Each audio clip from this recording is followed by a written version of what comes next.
아줌마는 길게 한숨을 내쉬더니 다시 조용히 저에게 말했어요. 근데 너 진짜 아줌마가 마음에 드니? 내 아줌마가 좋아요. 근데 너 아줌마랑 이러고도 예전처럼 지낼 수 있겠어? 저는 그녀 얼굴을 똑바로 쳐다보며 아줌마가 하자는 대로 할게요. 뭐든지요. 태영아, 그럼 오늘 딱 한 번뿐이다. 다음에는 절대 안 돼, 알겠지? 하시며 저를 받아주었습니다. 그렇게 아줌마와 저는 일을 치러기 시작했습니다. 저는 정말 좋았어요. 아줌마도 태영이 정말 대단하다며 너무 좋았다고 하더군요. 안녕하세요. 오늘의 사연은 남편과 사별한 친구 어머니를 사랑하게 된 사연을 시작하겠습니다. 태영아, 배고픈데 나랑 우리 집에 가자. 그럴까? 대학 동아리에서 만난 친구 상철이가 말했어요. 근데 상철아, 말도 없이 불쑥 너의 집에 찾아가도 되는 거니? 그럼 되고 말고. 너희 엄마 일하시느라 바쁘신데 괜히 귀찮게 할까봐 그래. 별걸 다 신경 쓰네. 상철이는 아버지가 어릴 때 돌아가시고 홀어머니와 단둘이 사는데 어머니는 식당을 하고 계신다고 들었어요. 그래서 당연히 아버지가 안 계시니 집안 형편도 좋지 않고 식당을 하신다길래 동네에서 자그마한 밥집 같은 걸 한다고만 생각했었어요. 그런데 친구 집은 4층짜리 상가주택 건물로 1층에는 어머니가 레스토랑을 운영하고 계시고 2층, 3층은 임대 놓고 친구는 건물 4층에서 살고 있더라고요. 타고 다니는 차도 외제차였는데 솔직히 너무 잘 살아서 깜짝 놀랐습니다. 태영아, 우선 엄마 가게로 가서 밥부터 먹자. 너 우리 엄마 한 번도 안 봤지?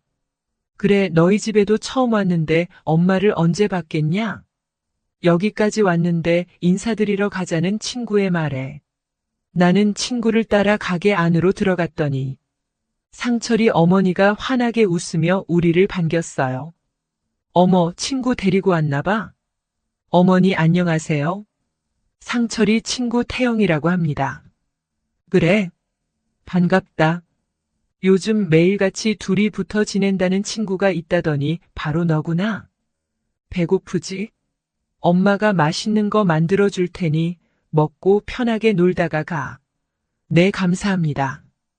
태영이는 인물도 훤하고 키도 크고 여자들한테 인기 많게 생겼네. 저 인기 별로 없어요.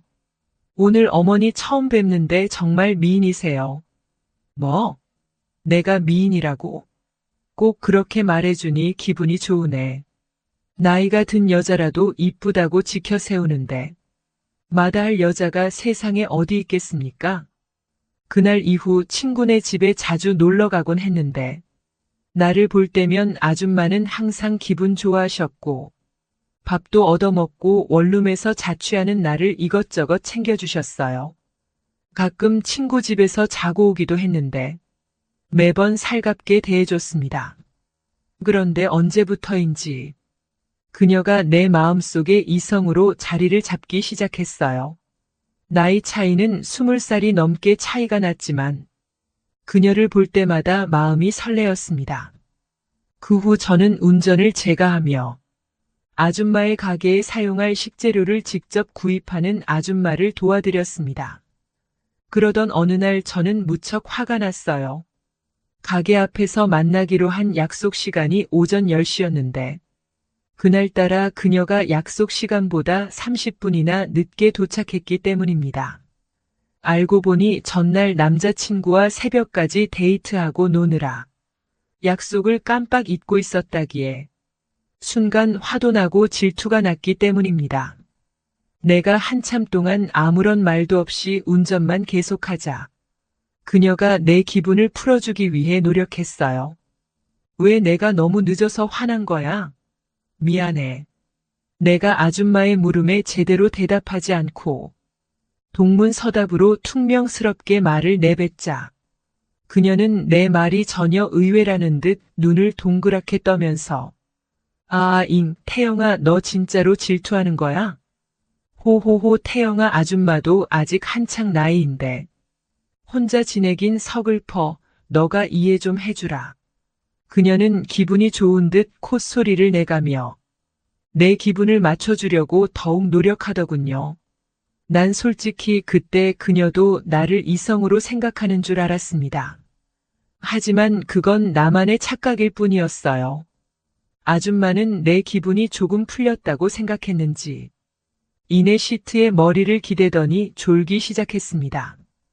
어제 데이트하느라 잠을 제대로 못 잤다며 정신없이 자고 있는 것이었어요. 저 아주머니, 시장에 도착했는데 더 주무실래요? 으응, 나 조금만 더 잘게. 왠지 모르게 아줌마 목소리가 살짝 떨리는 게 느껴졌습니다. 난 더 편하게 주무시게 하기 위해 의자 옆에 손잡이를 당기며 의자를 뒤로 젖혔어요. 순간 아줌마가 눈을 뜨고 나랑 눈이 마주친 순간 아줌마가 태영아, 너 지금 뭐 하는 거야? 아줌마 그게 아니라 죄송해요. 그녀가 오해를 한 모양입니다. 나는 아무 짓도 안 했지만 속마음을 들킨 것 같아 나도 모르게 고개 숙이고 있었더니 그녀가 내 팔을 잡아챘습니다. 누구나 이성에 대한 호기심은 다 있거든. 태영아 어쩌면 좋니? 에휴 아줌마는 길게 한숨을 내쉬더니 다시 조용히 저에게 말했어요. 근데 너 진짜 아줌마가 마음에 드니? 내 아줌마가 좋아요. 근데 너 아줌마랑 이러고도 예전처럼 지낼 수 있겠어? 저는 그녀 얼굴을 똑바로 쳐다보며 아줌마가 하자는 대로 할게요. 뭐든지요. 태영아 그럼 오늘 딱 한 번뿐이다. 다음에는 절대 안 돼 알겠지? 하시며 저를 받아주었습니다. 그렇게 아줌마와 저는 일을 치러기 시작했어요. 저는 정말 좋았어요. 아줌마도 태영이 정말 대단하다며 너무 좋았다고 하더군요. 그리고 2년 뒤 나는 군 제대를 하고 복학을 했습니다. 친구 상철이는 1년간 더 휴학을 하고 호주로 어학연수를 떠나기로 했어요. 보름 뒤 친구는 다시 외국으로 출국을 했고 나는 평소처럼 학교에서 수업을 받고 있었는데 어느 날 그녀에게서 먼저 전화가 왔어요. 태영아 혹시 내일 시간 괜찮니? 네 어머니, 전 언제든지 괜찮아요. 무슨 일이세요?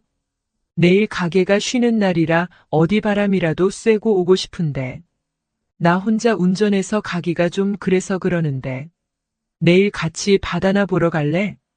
아줌마 지금 저한테 지금 데이트 신청하시는 거예요? 호호호 이런 게 데이트 신청인가? 그럼 내일 나랑 데이트하자. 저는 내일 12시까지 집으로 갈게요 하고 전화를 끊었습니다. 다음날 시간에 맞춰 가게 앞에 도착하니 그녀는 나랑 놀러 갈 생각에 한껏 차려입고 기분도 들떠 있었어요. 아줌마 오늘따라 훨씬 더 젊어 보이시네요. 혹시 저한테 잘 보이려고 그런 건 아니죠? 그게 무슨 소리야? 당연히 누구겠어? 태영이 너한테 잘 보이려고 차려입은 거지. 당연한 소리를 하네. 호호호. 아줌마 자동차 키 주세요. 제가 운전할게요. 그래 고마워. 우리 태영이 군에 다녀오고 더 남자다워졌네. 우리는 약 2시간 가까이를 달려 강화도 한적한 바닷가에 도착했어요. 근처 식당에서 아줌마와 조개찜과 칼국수를 시켜 점심을 먹은 후 근처 해수욕장 쪽으로 차를 몰고 드라이브를 하던 중에 아줌마가 요즘 아들도 집에 없고 혼자 지내다 보니 우울증이 와서 최근 기분이 많이 다운되어 있었는데 오늘 바닷가에 와서 바람 함께 쐬니까 기분이 좋아졌다며 은근슬쩍 제 팔짱을 꼈습니다. 그 후 우리는 바다가 보이는 예쁜 카페에 들어가서 커피를 한잔하며 이런저런 이야기를 나누다가 태영이는 사귀는 여자친구 없어? 아줌마는 내 연애사가 궁금했던지 내 눈을 물끄러미 쳐다보셨어요. 짧은 순간이었지만 또다시 내 마음이 예전처럼 요동치는 듯한 느낌이 들었습니다. 아줌마 제 연애사가 그렇게 궁금하셨어요? 아니 그런 게 아니고 한창 나이에 연애도 많이 해보고 그래야지. 늙으면 만나고 싶어도 못 만나라고 하더군요. 저녁으로 회 매운탕을 먹는데 소주 한 잔 생각난다고 했더니 딱 한 잔만 하자던 게 둘이서 세 병이나 마시고 결국 사고를 쳤습니다. 둘 다 술을 퍼마셨으니 차를 몰고 집에도 못 가는 상황이 돼요. 나도 모르게 그만 술 때문에 운전도 못 하는데 쉬다 갈래요? 하고 말했습니다. 그리고 아줌마와 저는 가까운 곳에 들어가서 관계를 했습니다. 아줌마는 이때까지 참았던 것을 모두 풀려는 듯 했어요. 그리고 아줌마와 저는 잠이 들었습니다. 우린 그날 친구가 어학연수 갔다 오는 날까지만 만나기로 하는 계약 만남을 시작했습니다. 그 후 매일 아줌마와 저는 행복한 사랑을 했어요. 하지만 시간이 흘러 다음 달이면 친구가 어학연수를 마치고 집으로 돌아옵니다. 친구가 귀국하는 날이 바로 아줌마와 약속한 우리의 계약 만남이 종료되는 날이기도 합니다. 아직은 서로를 많이 좋아하고 있는데 어떻게 정리를 해야 할지 고민입니다. 오늘의 사연은 여기까지입니다. 여러분들은 몇 살 연상까지 만나보셨는지요? 감사합니다. 구독과 좋아요 부탁드리겠습니다. 오래된 이야기를 써볼까 한다. 나는 숙모와 넘지 말아야 할 선을 넘은 놈이다. 작은아빠는 해외 출장이 잦아 숙모가 혼자 지내는 일이 많았고 숙모의 의도에 넘어간 나란 놈은 젊은 시절 숙모의 뜻대로 행동하게 되었다. 그 이야기를 써리모 채널에 제보해 보겠다. 좋아요, 구독 부탁드려요. 우리 부모님은 바닷가 근처에 숙박업을 하고 있었다. 게다가 아버지는 새벽에 나가 물고기를 잡아왔고 회, 매운탕도 파셨다. 지금은 펜션, 리조트, 호텔이 많지만 옛날에는 바닷가 근처에는 민박이 많았고 손님들은 그곳에서 숙식을 해결했기에 우리 집은 나름 성수기에 돈이 몰렸다. 게다가 자동차 보급이 많아지면서 여름뿐만 아니라 다른 계절에도 바다를 보고 싶어 하는 사람들이 많아지게 되어 부모님의 사업은 나날이 승승장구했다. 우리 집은 강원도였고 해수욕장 근처이니 바다라면 너무 친근하다 못해 질리기까지 했다. 그런 내 마음을 아셨는지 방학이 되면 서울에 사는 삼촌 집에 보내 도시 생활을 좀 해보고 오라고 하셨다. 서울에 왔다 갔다 하면서 서울에 있는 대학에 들어가기를 바라는 부모님의 간절한 바람이기도 했다. 그 당시 삼촌은 회사에서 해외 출장이 많은 사람이었다. 삼촌과 숙모는 대학 때 만나 결혼했는데 아이는 없었다. 숙모는 그 당시 학습지 조사로 일했고 나름 바쁘게 잘 지내는 듯했다. 나는 대학에 들어가게 되었고 부모님은 같은 자리에서 숙박업과 식당을 운영하셨다. 숙모가 사는 서울에 있는 대학에 입학하게 되었는데 학교에서 숙모 집이 가까운 편은 아니라 기숙사 생활을 했다. 숙모는 같은 서울에 사는데 주말이나 방학 언제든 놀러 오라고 했고 나는 숙모의 초대에 기쁜 마음으로 달려갔다. 이상하게도 숙모가 나를 부르는 날에는 늘 삼촌이 안 계셨다. 삼촌은 한 달에 반은 출장을 갔고 최고 긴 날은 100일간 출장지에 계신 적도 있었다. 그러니 숙모는 혼자 지내느라 많이 외로운 듯했다. 숙모가 결혼 전에 우리 집에 놀러 온 적이 있었는데 그때도 나에게 참 친절했었다. 나는 강원도 사투리를 쓰는데 숙모는 표준어로 열심히 공부해서 꼭 큰 도시에서 살라고 했고 나는 말투가 거친 엄마와 분위기가 다른 숙모의 세련된 말투에 매료되었다. 숙모같이 세련되고 스마트한 여자를 만나기 위해서는 무조건 서울에서 대학 생활을 해야겠다는 목표를 세우고 입시 준비를 했다. 대학생이 되니 좋은 점이 한 가지 있었다. 방학이 길다는 점이었다. 특히 여름 방학 때는 집에 내려가서 부모님을 도왔다. 나는 좀 순진한 구석이 있었나 보다. 눈치는 더 없고 말이다. 바닷가에 오는 남녀 커플을 보면 가족 같은데 가족이 아닌 경우도 왕왕 있다는 것을 말이다. 하긴 바다 보려고 놀러 오는 사람들에게 주민등록등본을 내놓으라고 할 수는 없지 않은가? 이 세상에 불륜이 많다고 들어는 봤는데 방학 때 부모님 민박집에서 일하다 보니 뭔가 냄새나는 커플이 꽤 많이 보였다. 그런 사람들은 내 입장에서는 도저히 이해가 되지 않았다. 분명 가족에게 핑계를 대고 왔겠지? 바닷가 근처에서 놀다가 아는 사람을 만나면 어쩌려고 무리를 해서 이렇게 여행을 온 것일까? 예전부터 경기가 아무리 어려워도 숙박업소는 잘 된다는 말이 있었는데 그 말이 딱 맞나 보다. 그런데 나도 숙모와 그런 관계가 될 줄이야.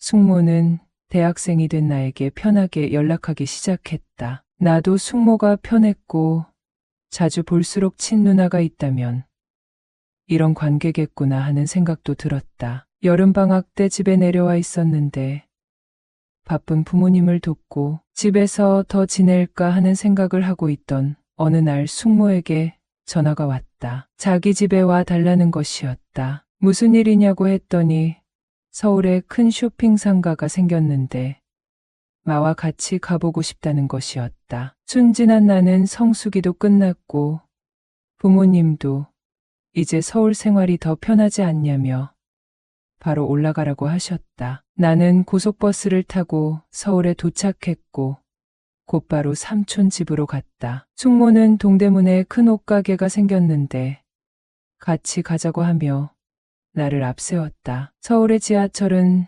나에겐 무척 익숙하다. 숙모와 동대문역에 내려서 쇼핑 상가를 둘러보며 옷도 사고 유명하다는 포장마차에서 음식을 사 먹기도 했다. 외숙모는 상기된 표정으로 집에 가서 자고 가라고 했다. 숙모 집에는 방이 3개였고 나는 작은 방에서 자면 된다고 생각하고 숙모 집에 들어갔다. 숙모는 상기된 표정으로 새로 산 옷을 입어보고 빙그르 돌면서 예쁘냐고 물어봤다. 그런 숙모의 모습이 너무 귀여워서 숙모는 아직 아가씨 같아요. 몸매도 훌륭하고요 하고 대꾸했더니 다리가 아파서 좀 풀고 자야겠다고 하는 것이었다. 그 큰 쇼핑몰을 돌아다녔으니 얼마나 피곤할까.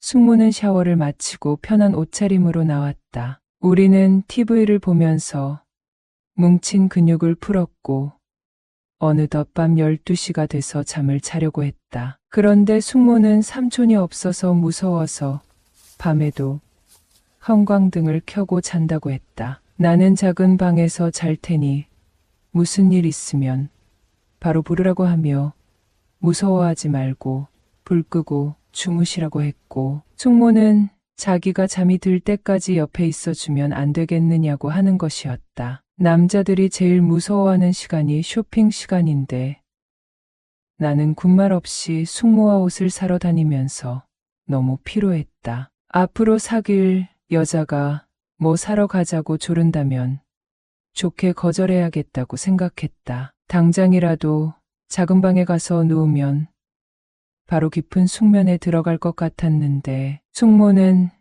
나를 너무 편하게 생각하는 것 같았다. 자기 옆에 있어 달라니 그게 말이 되나? 아무리 조카라지만 나도 성인이 되었는데 말이다. 숙모는 침대에 누워 인견이불을 덮었고 열이 많은 체질인 나는 반바지에 반팔티, 차림으로 침대 끝에 누워 있었다. 숙모는 내가 옆에 있어서 무섭지 않다고 하며 눈을 감더니 잠이 든 것 같았다. 발 밑에 선풍기를 틀어놔서 시원한 바람이 불어오고 숙모도 잠이 들었으니 나는 발뒤꿈치를 들고 살금살금 방문 앞에 걸어가 스위치를 내렸다. 숙모는 그때 무서워. 아직 가지 마라고 했다. 울었다. 숙모는 불 끄는 소리에 잠을 깬 것이다. 나는 내가 옆에 있을게요. 무서워하지 말고 주무세요라고 했다. 숙모는 내 옆에서 편히 자라고 했고 나는 그건 어려울 것 같아요. 숙모처럼 예쁜 사람이 옆에 누워 있는데 어떻게 편하게 자요?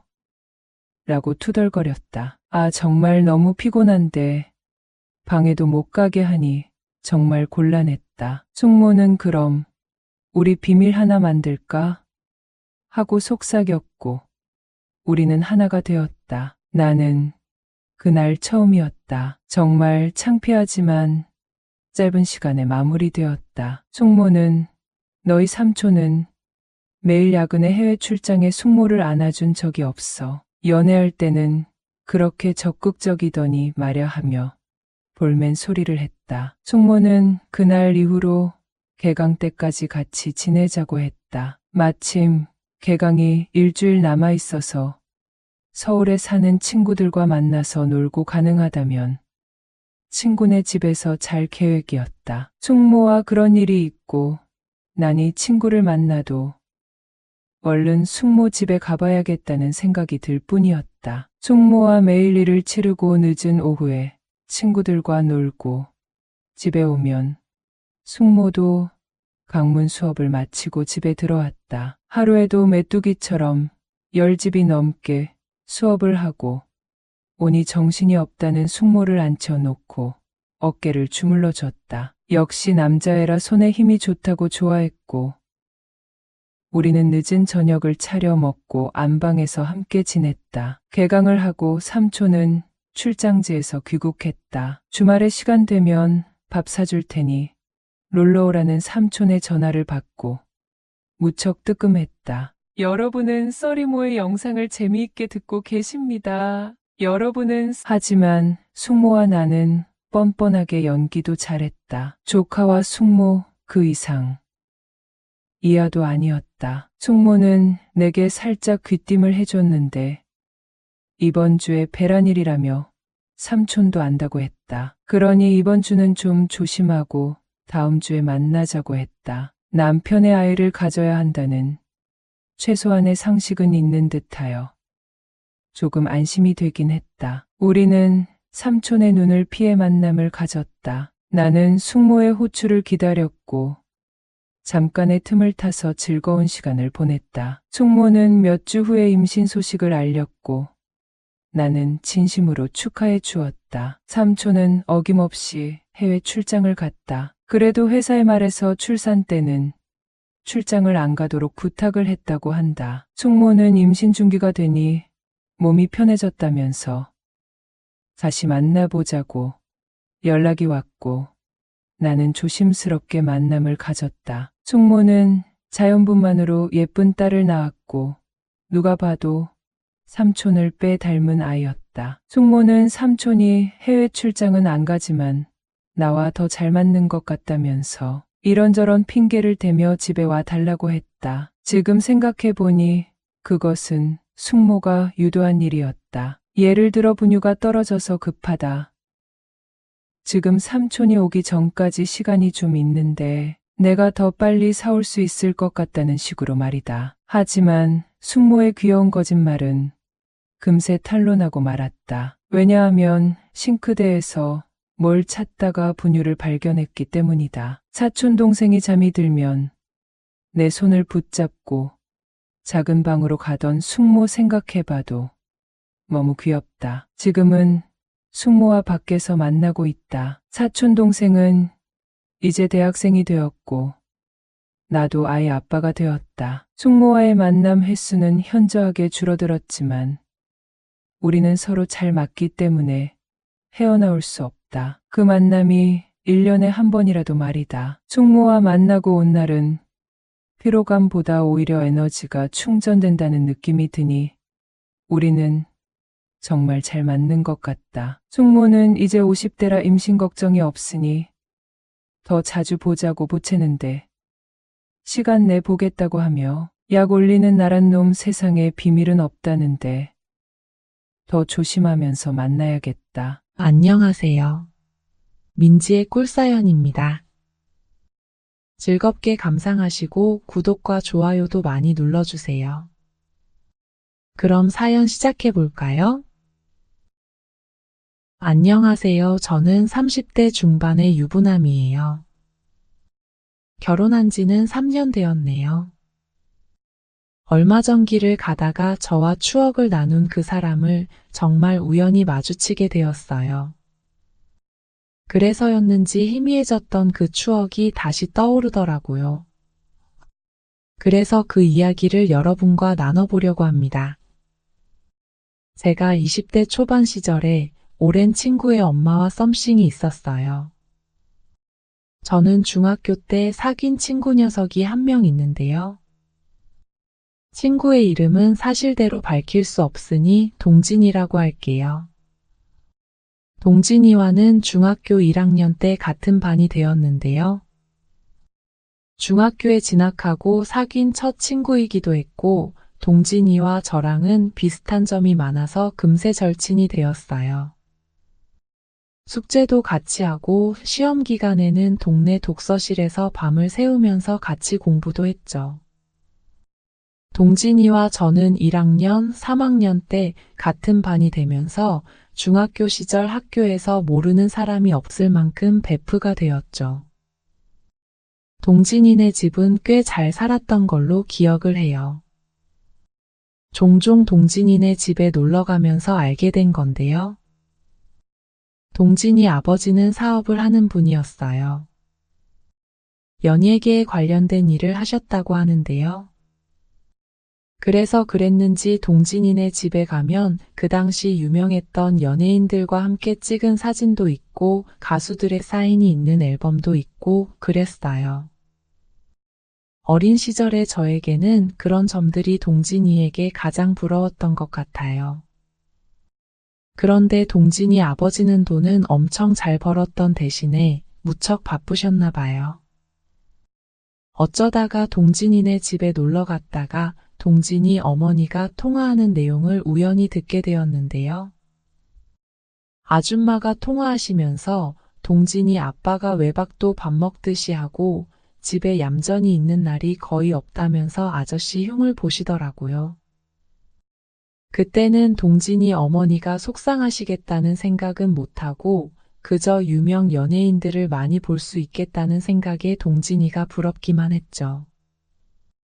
그렇게 동진이네 집에 놀러 가면 아주머니가 반갑게 대해주시고 해서 즐거웠던 걸로 기억을 해요. 물론 맛있는 건 동진이네 집에서 일하시던 파출 아줌마가 해주셨지만요. 동진이 어머니는 예쁜 얼굴에 항상 잘 꾸미고 계셨고요. 평범하면서 아줌마 느낌이 가득한 우리 엄마랑은 다른 세상에 사는 사람 같은 느낌이 들었어요. 마치 TV에 나오는 여배우 같이 느껴졌다고나 할까요? 여자를 모르던 어린 저에게도 매력적으로 느껴졌으니 멋진 분이라는 건 분명했죠. 아무튼 동진이와 저는 시간이 흘러서 고등학생이 되었어요. 같은 고등학교에 진학은 했지만 고등학생 시기에는 동진이와 같은 반이 된 적은 없었어요. 그래도 집이 가까우니 항상 동진이와 친하게 지내는 편이었어요. 같은 학원도 다니고 시간 날 때 같이 놀기도 하면서요. 동진이는 머리도 좋은 편이었어요. 1등은 아니었지만 꽤 성적이 좋았죠. 그래서 대학도 나름 유명한 상위권 대학에 합격을 하게 되었고요. 저는 동진이만큼 좋은 대학은 아니지만 그래도 서울에 있는 괜찮은 대학에 입학하게 되었죠.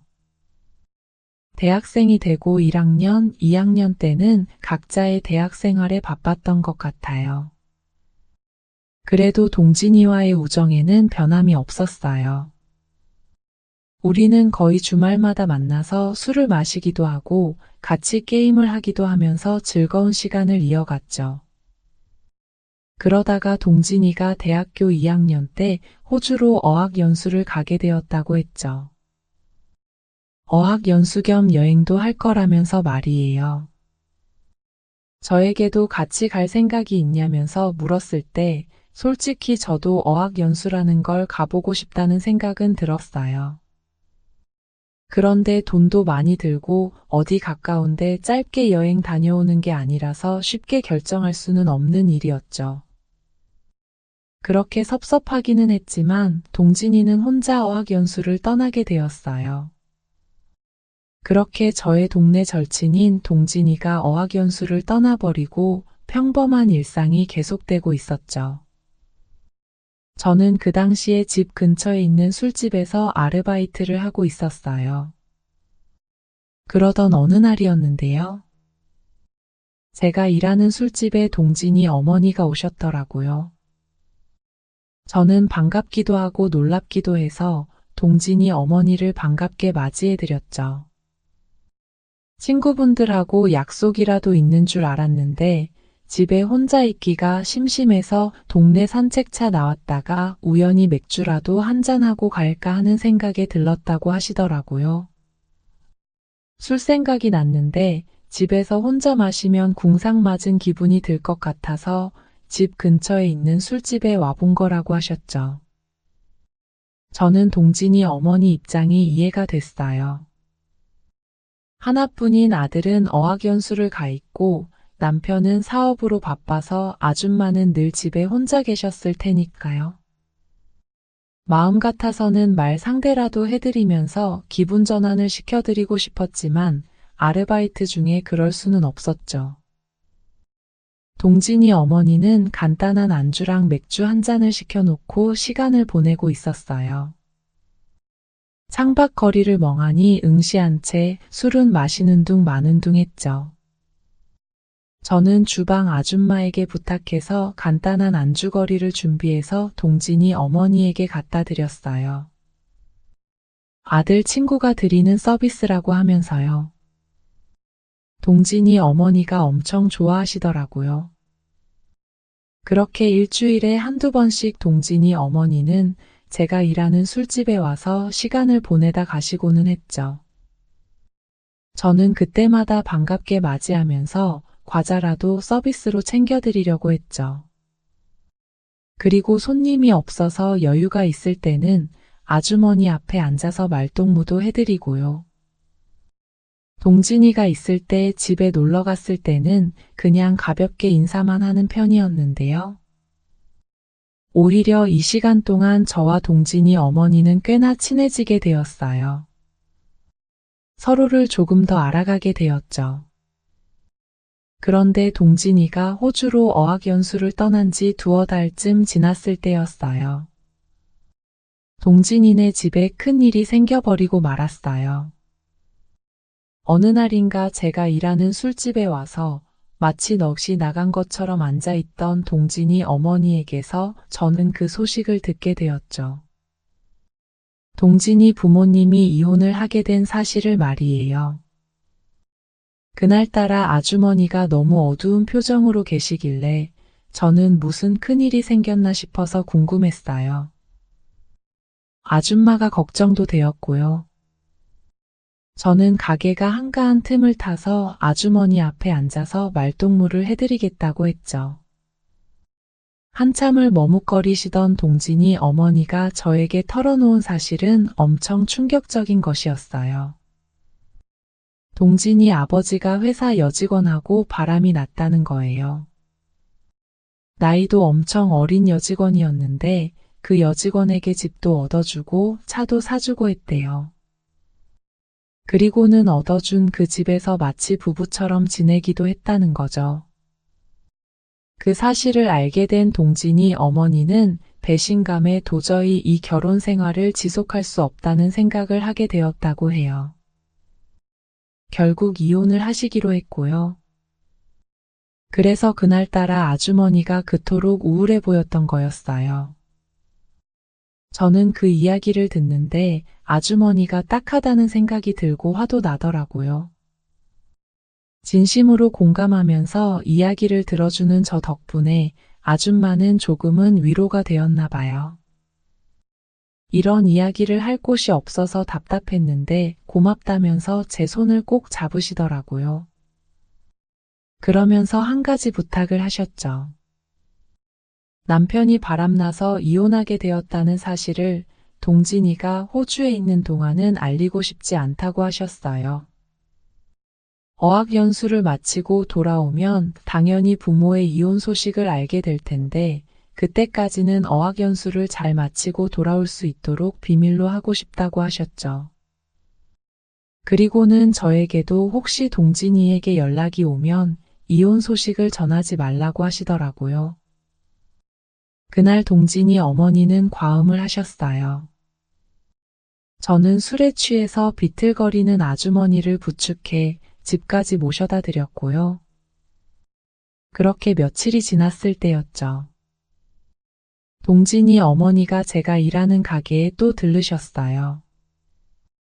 술에 취해서 그날 신세를 많이 졌다면서 미안하고 고마웠다는 이야기를 하셨죠. 그리고 그날은 지나가다가 고맙다는 이야기를 하러 잠깐 들른 거라면서 술은 드시지 않고 돌아가셨죠. 그리고는 가게를 나가시기 전에 제 연락처를 물으셨어요. 제가 아들 같기도 하고 또 듬직한 면이 있어서 많이 위로가 되신다고요. 위로받고 싶을 때나 대화하고 싶은 상대가 있으면 연락하고 싶다고 제 전화번호를 물어보시길래 흔쾌히 알려드렸죠. 그리고는 그날부터 저와 아줌마는 틈틈이 메시지를 주고받는 사이가 되었어요. 저는 제 또래 젊은 친구들이 많이 쓰는 말투나 이모티콘도 알려드렸고, 아주머니는 그런 부분을 무척이나 재밌어 하셨어요. 그러던 어느 날 늦은 밤이었는데요. 그날도 아줌마랑 카톡으로 이런저런 대화를 나누던 중이었죠.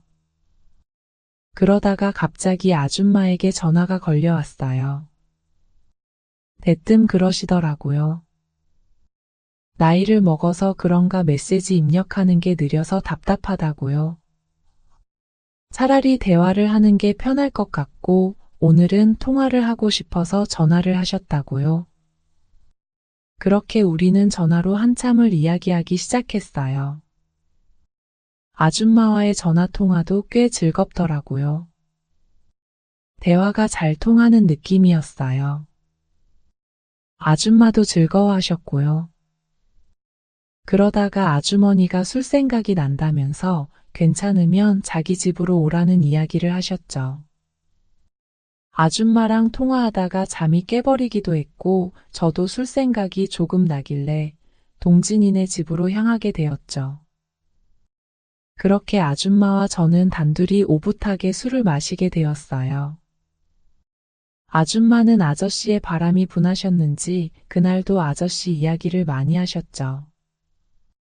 사업한다고 밖으로만 돌고 가정에는 충실하지 못한 것도 다 이해하면서 내조를 해줬는데 새파랗게 젊은 여직원이랑 바람이 난 게 너무 괘씸하고 분하다고 하셨죠. 복수하고 싶다는 이야기까지 하시더라고요.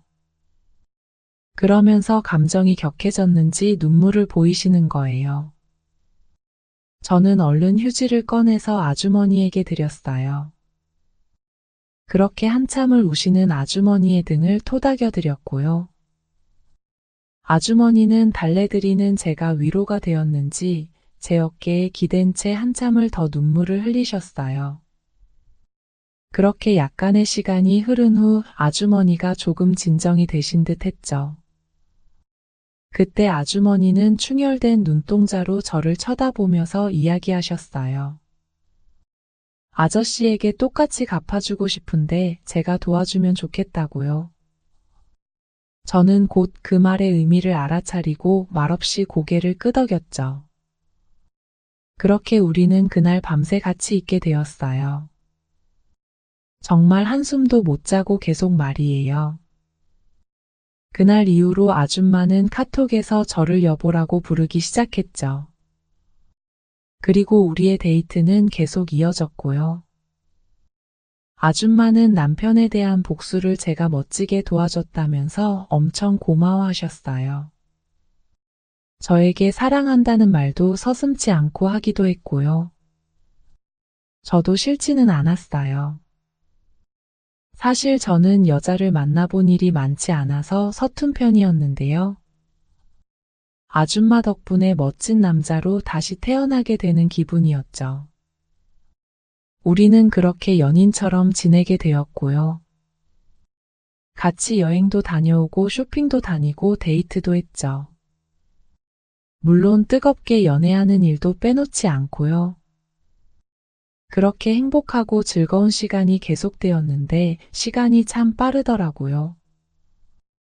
어느덧 동진이가 어학연수를 떠난 지가 2년이 다 되어서 동진이 녀석이 돌아오게 되었죠. 한국으로 돌아온 동진이는 부모님의 이혼 소식에 적지 않게 충격을 받기도 했는데요. 저 덕분에 당당하고 씩씩해진 아줌마의 모습 덕분에 잘 견뎌내는 듯 했어요.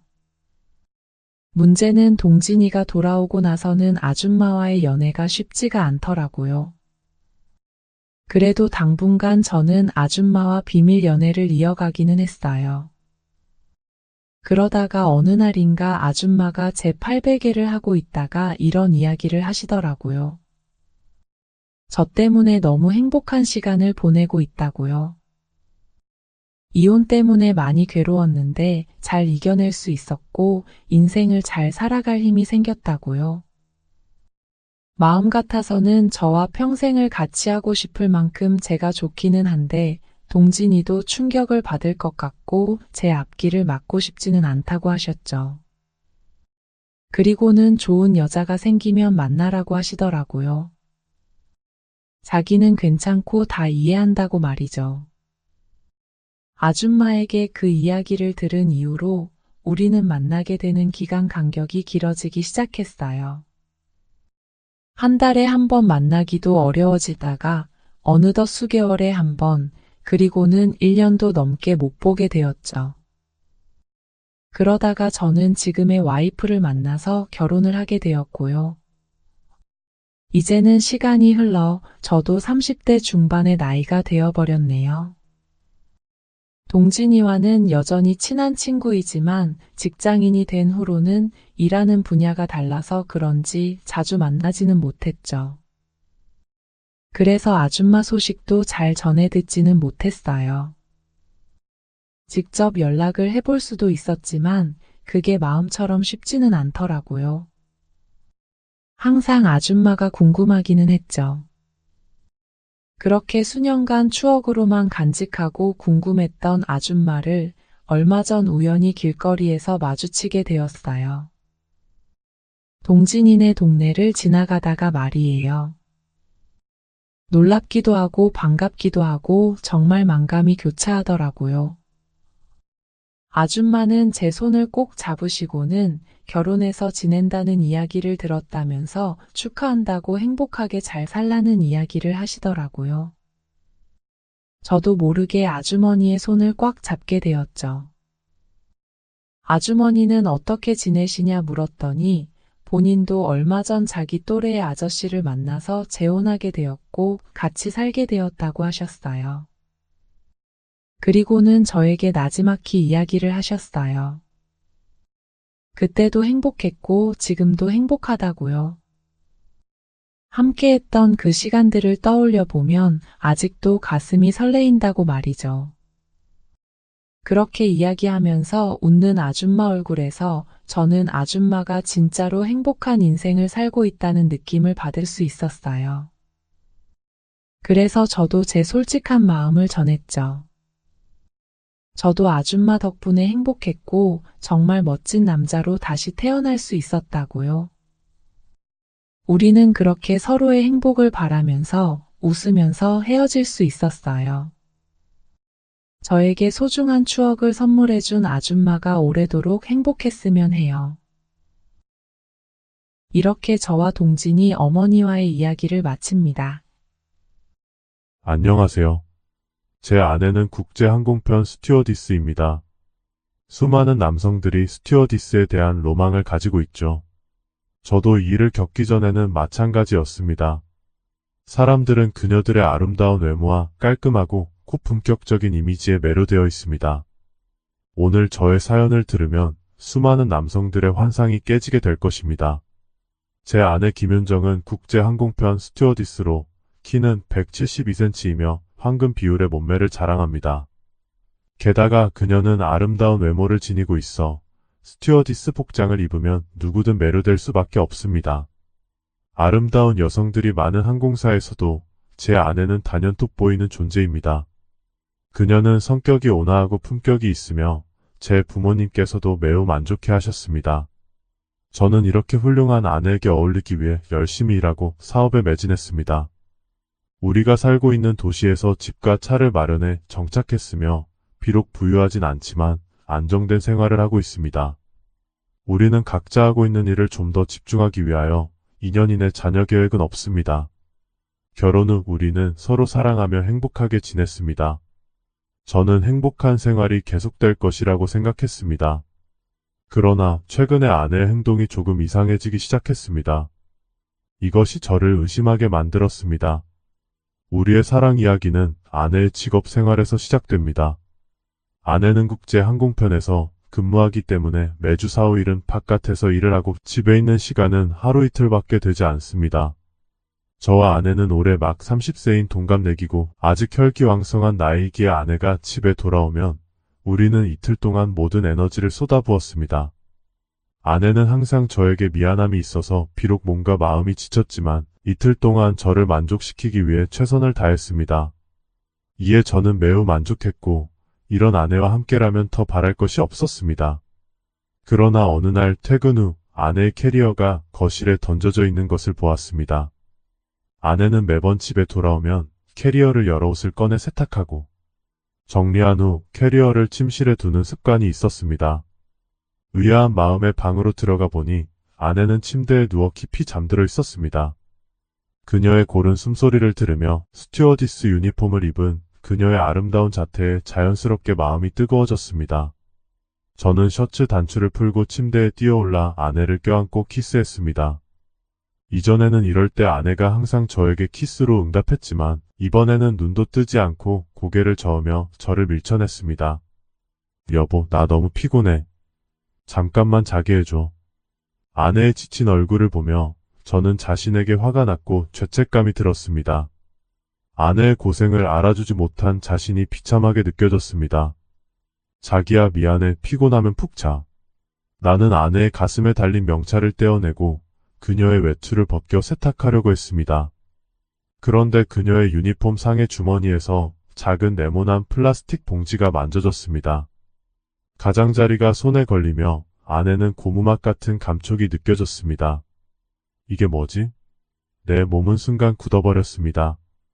떨리는 손으로 그 플라스틱 봉지를 꺼내보니 그것은 콘돔이었습니다. 아내의 유니폼 주머니에 왜 이런 것이 있는 걸까? 나는 급히 침대 머리맡 서랍을 열어보았습니다. 거기에는 여러 개의 콘돔이 있었는데 이 브랜드와 사이즈는 내가 사용하는 것이 아니었습니다. 나는 그것이 나를 위한 것이 아님을 확신했습니다. 팍! 나는 그 플라스틱 봉지를 김윤정의 얼굴에 내던지며 그녀의 몸을 잡아 일으켰습니다. 김윤정, 이게 뭐야? 난 합리적인 설명이 필요해. 김윤정은 흐릿한 눈을 뜨며 내가 던진 것을 집어 들고 말했습니다. 왜 내 물건을 함부로 뒤져요? 이 말을 들은 나는 정말로 화가 났습니다. 그녀가 나에게 이것이 동료의 장난이라고 말했더라면 나는 조금이라도 나았을 것이었습니다. 그러나 그녀는 오히려 나를 비난했습니다. 뭐야? 바람 피우고 내가 발견하니까 화가 난 거야? 그렇지? 여보, 왜 그렇게 말해요? 내가 어떤 사람인지 당신은 모르나요? 당신 정말 실망이에요. 김윤정의 눈은 약간 붉어졌고 눈물이 흘러내렸습니다. 그 표정을 보니 나도 마음이 아팠습니다. 그렇습니다. 김윤정과 나는 서로의 첫사랑이었습니다. 그녀의 첫 손잡기, 첫 키스, 첫날 밤 모든 첫 경험은 나와 함께였습니다. 평소에 거리를 다닐 때 남자들이 그녀에게 찬사 어린 눈길을 보내면 그녀는 항상 내 뒤에 숨곤 했습니다. 그녀가 나를 배신한다고? 내가 직접 보지 않고서는 믿기 힘들었습니다. 김윤정은 손으로 눈물을 닦으며 계속 말했습니다. 외국 뉴스에서 어떤 여자가 강도의 침입을 받아서 그 강도에게 이걸 건네줬다는 이야기를 봤어요. 나도 혹시 그런 일이 생기면 최소한 나 자신을 보호할 수 있을 것 같아서 가지고 다녔어요. 알고 보니 아내는 절망적인 상황에서 자신을 보호하기 위해 이 물건을 가지고 다녔던 것입니다.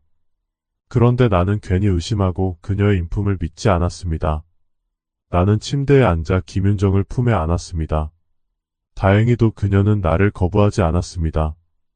김윤정은 내 품에 기대어 고개를 들고 부드럽게 물었습니다.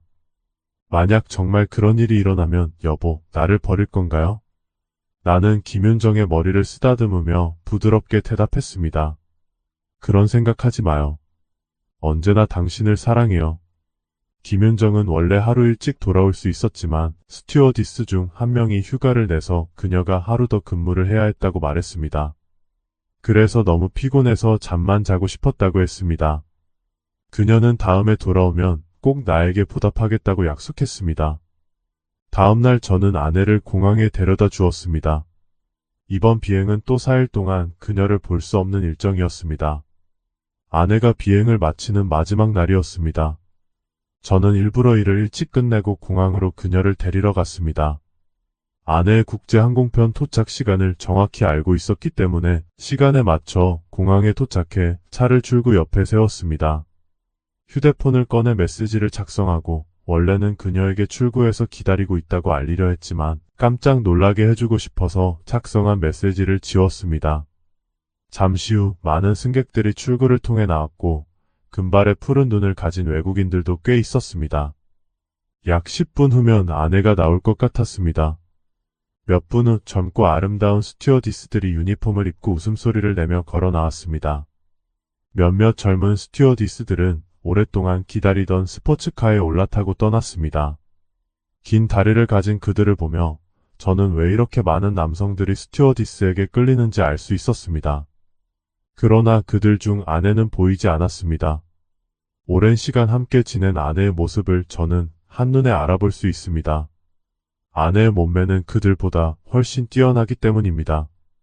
초조해진 저는 아내에게 전화를 걸려고 할 때 드디어 그녀가 캐리어를 끌며 나오는 모습을 보았습니다. 아내의 아름다운 얼굴을 보니 제 심장이 두근거렸습니다. 그녀에게 달려가 크게 안아주려고 하는 순간 제가 본 광경은 제 상식을 무너뜨렸습니다. 중년 남성이 그녀의 곁에 나타나 친근하게 어깨를 감싸 안았습니다. 두 사람은 웃으며 즐겁게 대화를 나누고 있었습니다. 그 남성은 검은색 외투의 셔츠를 입고 있었으며 키도 아내보다 한 뼘 더 컸습니다. 이 모든 것을 목격한 저는 분노로 가득 차 그 남자를 찾아가려 했습니다. 그 순간 아내에게서 전화가 왔습니다. 여보, 오늘 저녁에 일이 있어서 집에 못 가요. 기다리지 말고 먼저 자요. 중년 남성 옆에 있는 아내를 바라보며 저는 그녀가 너무 낯설게 느껴졌습니다. 거짓말을 하면 얼굴이 빨개지던 소녀가 이제는 뻔뻔하게 거짓말을 하고 있었습니다. 만약 제가 이 광경을 직접 보지 않았다면 그녀의 말을 정말로 믿었을 것입니다. 여보, 당신이 실망할 거라는 걸 알지만 오늘 밤에는 정말 일이 있어요. 집에 돌아가면 꼭 잘 보답할게요. 전화기 너머의 김윤정은 제 실망감을 눈치채고 위로하려 했습니다. 하지만 그녀는 제가 이미 모든 것을 목격한 사실을 알지 못했습니다. 저는 더 이상 참을 수 없어 전화를 끊고 차에서 내렸습니다. 이 남자를 상대하는 게 당신 일이라고? 내가 이렇게나 당신을 믿었는데 당신은 왜 거짓말을 해? 갑작스러운 제 등장에 아내의 눈에는 잠시 당황한 기색이 스쳤지만 곧 평정을 되찾았습니다. 오히려 그녀 옆에 있던 남자는 계속 침착한 태도를 유지했습니다. 아내는 제 팔을 잡고 여보, 이러지 마세요. 오해한 거예요. 이분은 제 상사예요. 오늘 밤 회의를 해야 해요. 라고 말했습니다. 당신 상사라고요? 정말이에요? 저는 중년 남자를 의심스럽게 바라보았습니다. 그때 그 남자가 미소를 지으며 손을 내밀었습니다. 안녕하세요. 윤정 씨가 당신 이야기를 자주 했어요. 그래요? 안녕하세요. 저는 그 남자의 오른손을 잡았습니다. 그의 손은 넓고 힘이 강했습니다. 그는 미소를 짓고 있었지만 그 미소가 왠지 모르게 음침하게 느껴졌습니다. 아내는 말했습니다. 성함은 이정훈이고 새로운 비행기 기장이에요. 아내의 말에 의하면 이정훈이 아내의 이미지와 자질이 매우 훌륭하고 전문 기술도 뛰어나다고 밀어주려고 한다고 했습니다. 오늘 오후는 그녀를 데리고 임시로 조직된 고위급 항공훈련 회의에 참석하려고 했답니다. 회의가 끝나면 집에 갈 수 있다고 했습니다. 솔직히 말해 저의 아내는 정말 뛰어난 사람이었고 사무장으로 승진할 가능성이 있었습니다. 아내의 커리어 발전을 위해 저는 당연히 전적으로 지원해 주어야 하지만 여전히 불안했습니다. 저는 이정훈에게 항공 지식을 묻는 척하며 그가 정말로 항공 분야에 대해 깊이 알고 있는지를 확인했습니다. 그의 의견은 매우 전문적이었습니다. 이렇게 되니 저는 더 이상 의심할 이유가 없었습니다. 할 수 없이 이정훈에게 사과하며 고개를 끄덕이고 물러났습니다. 집으로 돌아와 저는 여전히 의심을 떨칠 수 없어 컴퓨터를 켜고 이정훈의 신원을 조회했습니다. 만약 그가 정말 항공사 관리직이라면 인터넷에서 그의 정보를 찾을 수 있을 것입니다. 결국 항공사의 조직도에서 이정훈을 찾았고 그는 실제로 비행기 기장이었습니다. 이렇게 하여 제 마음은 조금 안심할 수 있었습니다. 오후 7시가 다 되어 아내에게서 문자가 왔습니다. 그녀는 아파트 단지 입구에 도착했으니 곧 집에 올 것이라고 했습니다. 저는 아내를 빨리 보고 싶어 옷을 챙겨 입고 내려갔습니다. 몇 분 동안 기다렸지만 아내의 모습은 보이지 않았습니다. 그녀를 찾기 위해 아파트 단지 입구 쪽으로 걸어갔습니다. 마침내 약국 앞에서 아내를 발견했습니다. 그녀는 이미 스튜어디스 유니폼을 벗고 파란색 외투를 입고 있었으며 목에는 컬러 스카프를 두르고 있었습니다. 뒷모습이 우아하고 매력적이었습니다. 아내는 약을 사고 있는 것 같았습니다. 그녀는 약국 카운터 앞에서 약사와 몇 마디 나누었고 약사가 처방약을 건네주는 것을 보았습니다. 어디 아픈 걸까? 병원에 들린다고 안 했는데. 저는 걱정스러워서 다가가 여보라고 불렀습니다. 아내는 저의 갑작스러운 등장에 깜짝 놀랐습니다. 그녀는 오른손으로 가슴을 쓸어내리며 눈을 크게 뜨고 저를 몇 번 노려보았습니다. 왼손으로는 약 봉지를 급히 주머니에 넣으며 말했습니다. 왜 나왔어요? 저는 아내의 손을 잡고 10손가락을 맞잡으며 깊은 애정을 담아 말했습니다. 너무 보고 싶어서 나왔지요. 그런데 어디 아파요? 저는 걱정스러운 표정으로 물었습니다. 아, 외국의 날씨가 건조해서 목이 좀 부었어요. 아내는 이마 앞머리를 살짝 넘기며 설명했습니다. 집에 돌아온 후 저는 바로 아내를 안고 그녀에게 키스했습니다. 아내는 열정적으로 응답했습니다. 여보, 나 먼저 샤워하고 싶어요. 아내는 낮은 목소리로 말했습니다. 저는 이미 그녀를 너무 원하고 있었기 때문에 그녀의 요청을 거절했습니다. 나중에 같이 샤워하면 돼요. 저는 그녀의 목에 걸린 스카프가 방해가 되어 그것을 벗기려 했습니다. 안 돼요. 아내는 무언가를 기억한 듯 필사적으로 저를 막았지만 이미 늦었습니다. 결국 그녀의 스카프는 벗겨졌고 그녀는 도망가며 화장실 좀 다녀올게요 라고 말했습니다. 스카프가 벗겨지는 순간 저는 그녀의 목에서 붉은 자국을 보았습니다. 그것은 분명히 남자가 남긴 키스 자국이었습니다.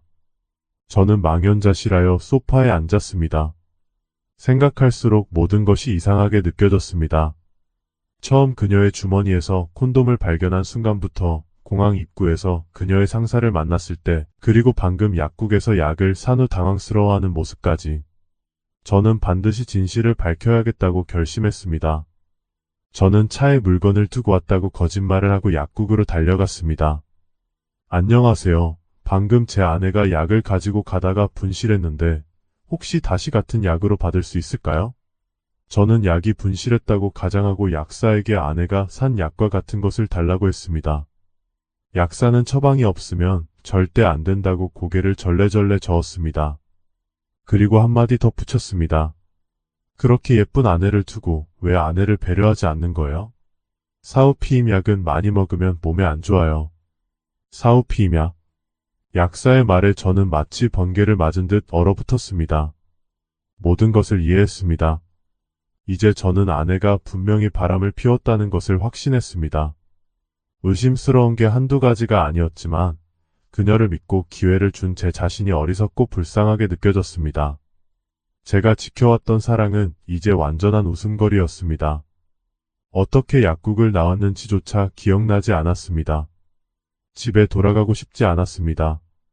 아파트 단지 정원의 벤치에 멍하니 앉아 아내와의 행복했던 과거를 생각하며 저는 소리내어 울기 시작했습니다. 한참 울고 나니 조금 마음이 편해졌습니다. 저는 휴대폰을 들어 가장 친한 친구인 이한수에게 전화를 걸었습니다. 이한수는 대학 룸메이트이자 가장 친한 친구입니다. 그는 우리 지역에서 중견기업을 운영하는 부잣집 출신으로 성격이 호탕하고 대범하며 외모도 준수합니다. 여자친구를 여러 번 바꿨지만 아직 결혼하지 않았습니다. 제 전화를 받은 후 이한수는 망설임 없이 빠르게 달려왔습니다. 우리는 포장마차에서 만나 술안주를 시키고 소맥을 마셨습니다.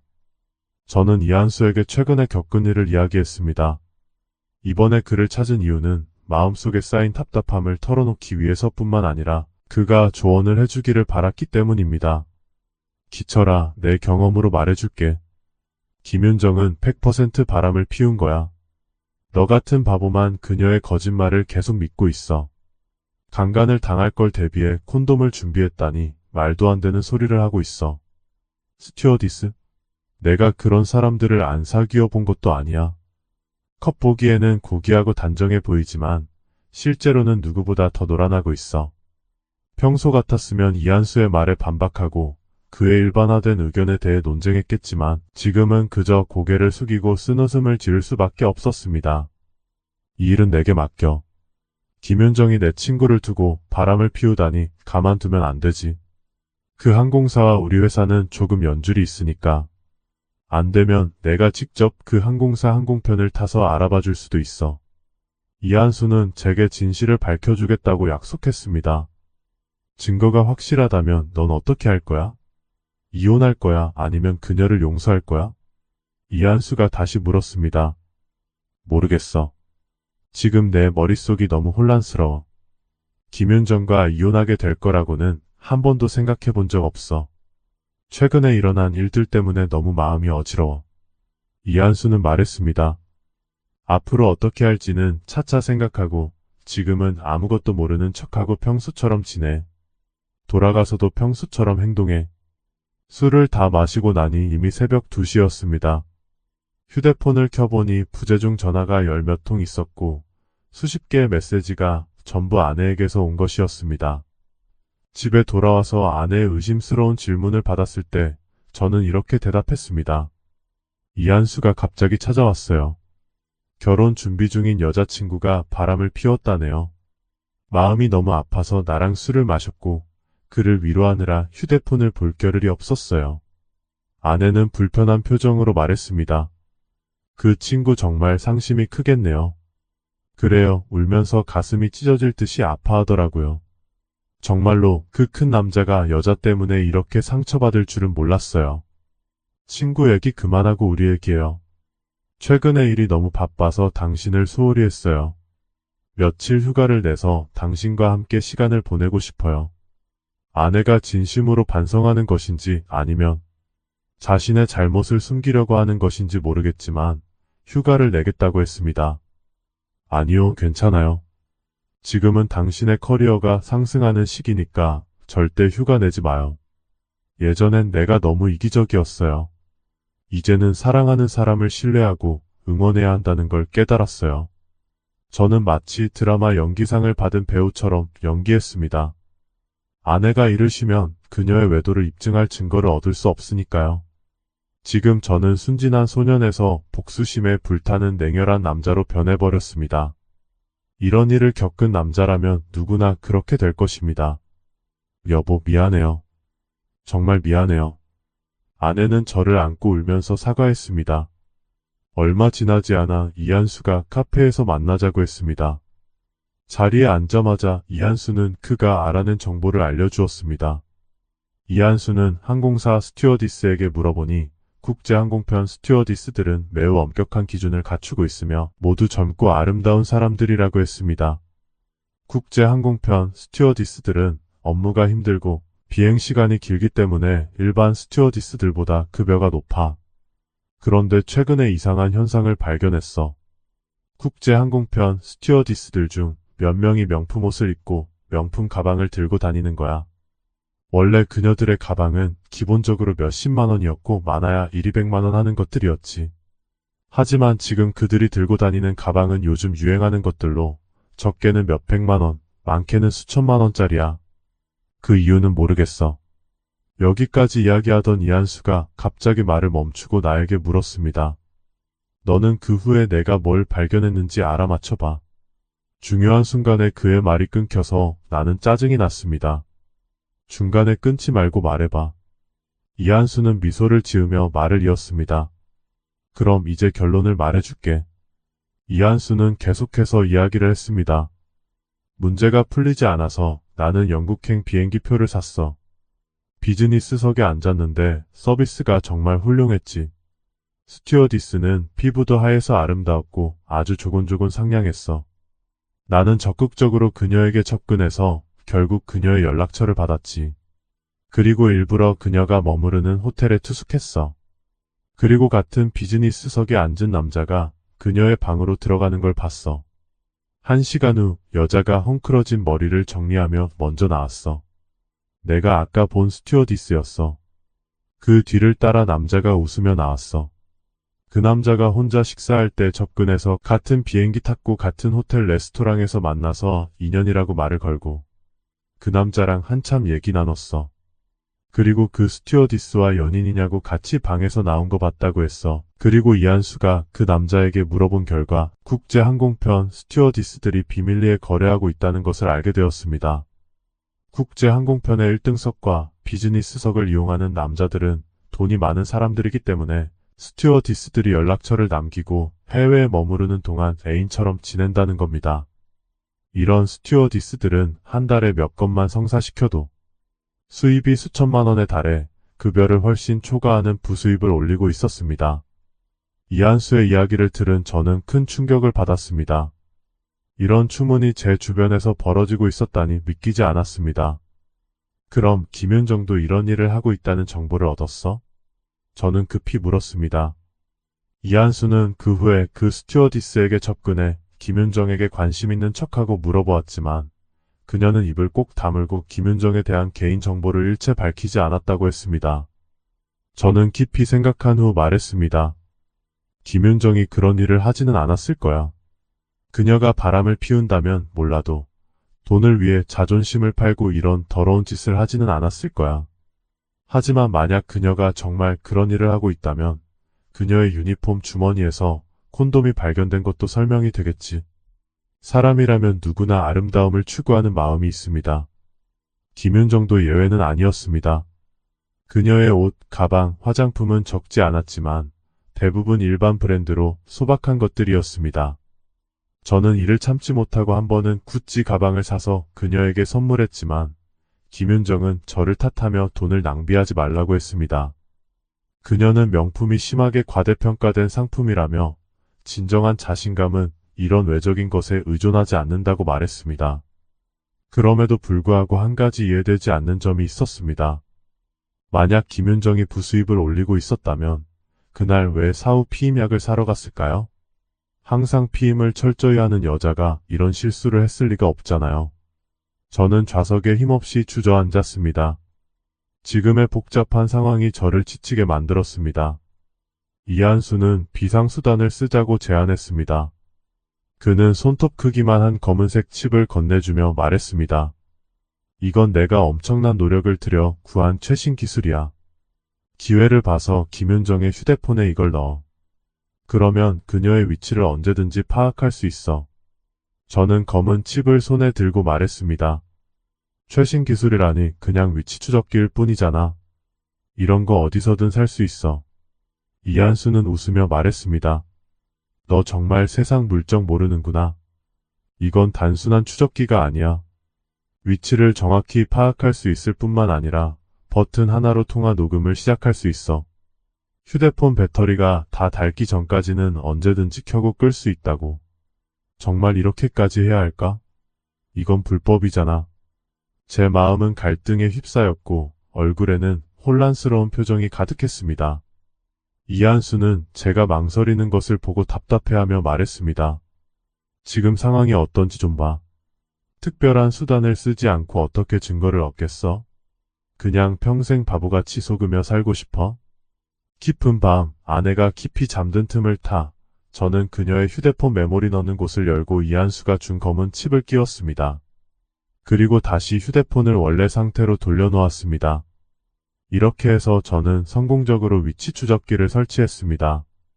아내는 아무것도 눈치채지 못한 채 아침에 일어나 휴대폰을 가방에 넣고 떠났습니다. 이상하게도 제가 추적기를 설치한 지 2주가 지나면서 아내의 태도가 갑자기 변했습니다. 마치 신혼 시절로 돌아간 것 같았습니다. 출근하기 전에 저를 안아주고 비행해서 돌아오면 제일 먼저 집에 와서 청소를 했습니다. 제가 퇴근해서 집에 오면 제 서류 가방을 받아들고 물도 가져다 주었습니다. 어느 날 저는 사업에 문제가 생겨서 출장을 가야 했습니다.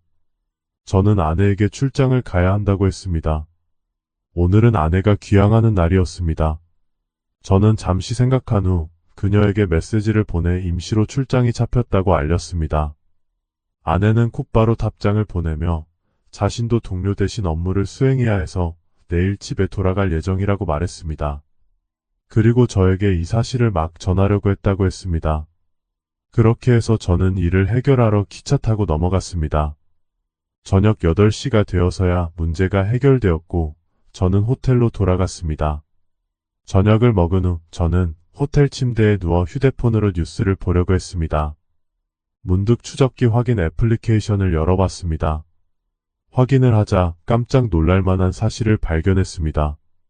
아내의 위치가 저와 같은 도시에 있었고 저와의 거리가 2km도 채 되지 않았습니다.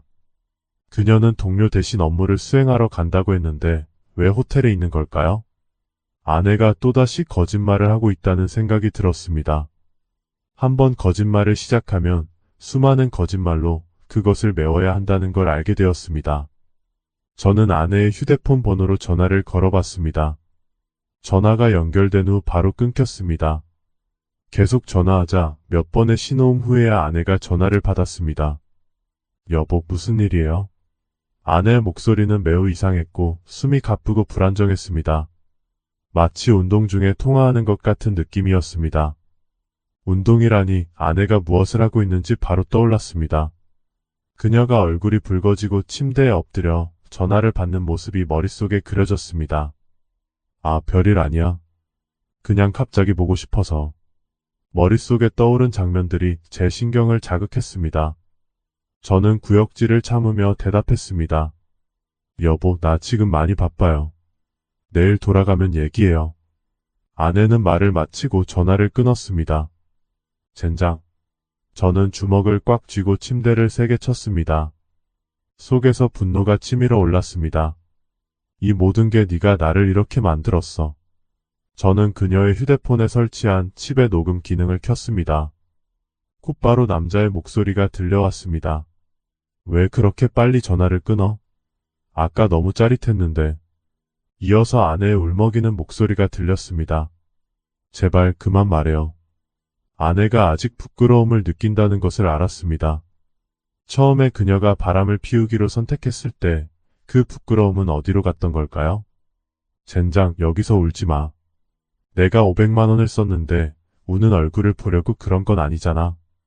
남자의 거친 목소리가 다시 들려왔고 이어서 격렬한 소리가 들렸습니다. 저는 직접 이 두 사람을 잡아야겠다고 결심했습니다. 지도를 통해 그녀가 있는 호텔을 쉽게 찾을 수 있었습니다. 문제는 그녀의 방 번호를 어떻게 찾느냐였습니다. 다행히도 방 안의 남자가 저를 도와주었습니다. 그 남자는 아내와의 일을 끝낸 후 호텔 서비스에 전화를 걸어 음식을 1206호로 가져다 달라고 요청했습니다. 원하는 정보를 얻은 후 저는 곧바로 그 호텔로 향했습니다.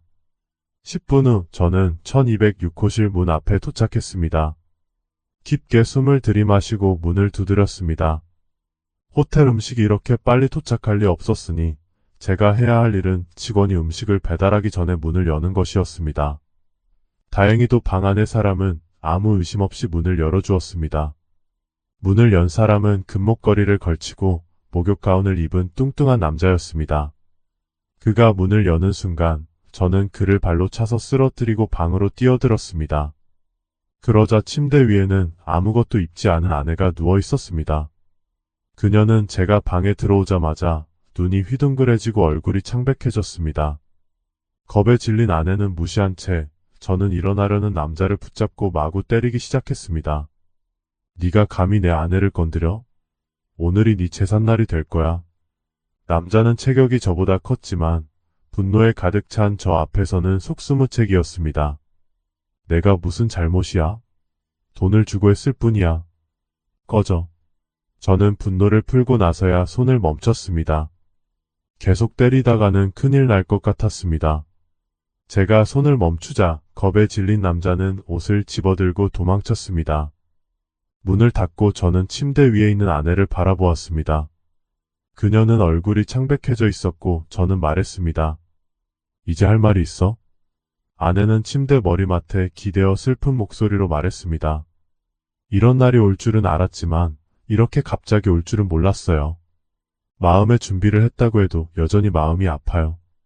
그녀의 눈에서는 눈물이 소리 없이 흘러내렸습니다. 여러 번 그녀의 연기를 봤던 저는 아무런 감정도 느끼지 않았습니다. 나한테 불쌍한 척하지 마. 너가 나를 배신하기로 선택한 그 순간 우리의 사랑과 결혼을 생각이나 했어? 아내는 울먹이며 말합니다. 용서해달라고는 하지 않겠어요. 하지만 내 이야기를 들어줄 수 있겠어요? 그래, 무슨 이야기를 꾸며내려고 하는지 들어보자. 모든 것은 이정훈이 비행기 기장으로 취임한 후부터 시작됐어요. 이정훈은 겉으로는 온화하고 예의 바르지만 실제로는 악마예요. 아내는 이를 악물며 분노에 찬 목소리로 이야기했습니다. 2달 전 어느 날 비행이 끝난 후 나는 집으로 돌아가 당신과 함께 시간을 보낼 생각이었어요. 그런데 이정훈이 갑자기 나를 그의 사무실로 부르더니 나를 사무장으로 추천했다는 거예요. 나는 갑작스러운 기쁨에 어리둥절해서 감사의 표현으로 이정훈을 꼬가놨어요. 당신도 알잖아요. 내가 사무장 승진을 위해 얼마나 희생했는지 임신도 미뤘잖아요. 근데 그때 이정훈이 갑자기 내 얼굴을 잡고 키스했어요. 당신한테 미안하지만 사실 그때 그 순간 나는 행복감에 그를 거절할 수가 없었어요. 그 후 그가 나에게 저녁 식사를 같이 하자고 했어요. 그런 분위기에 거절하기 어려워서 나는 어쩔 수 없이 승낙했어요. 이정훈은 나를 호텔의 개인 방으로 데려갔고 거기에서 룸서비스를 불러 마시는 음식과 와인을 마셨어요. 그리고 그날 밤 처음으로 그 남자와 관계를 가졌어요. 저는 이 말을 듣는 순간 분노의 눈빛으로 주먹을 꽉 쥐고 아내를 노려봤습니다. 아내는 눈물을 멈추지 않고 차분히 이야기했습니다. 처음이 어렵지. 당신한테 죄책감은 들었지만 그 후부터는 이정훈의 각종 요구를 쉽게 받아들였어요. 그때 이정훈이 본색을 드러냈어요. 나와 관계 시 영상을 찍어서 나를 협박했어요. 그가 말하길 내가 그의 말을 듣지 않으면 그 영상이 당신 앞에 그리고 전국에 공개될 거라고 했어요. 그는 본인의 변태적인 취향을 위해서 다른 남자까지 불러 3명이서 함께하고 영상도 계속 찍었어요. 그리고 초대한 남자들은 모두 나에게 수백만 원에서 1,000만 원까지 돈을 줬어요. 이정훈의 말로는 내가 돈 받고 했으니 나중에 경찰에 신고하더라도 자기를 어찌할 수 없다고 했어요. 오늘 이 남자도 그가 초대한 남자 중 한 명이었어요. 이정훈은 진짜 악마예요. 아내의 눈물 어린 고백을 듣고 나는 사건의 전말을 대략 이해할 수 있었습니다. 더 이상 그 더러운 이야기를 듣고 싶지 않았습니다. 아내가 몇 명의 남자랑 뒹굴었는지 알면 뭐 하겠습니까?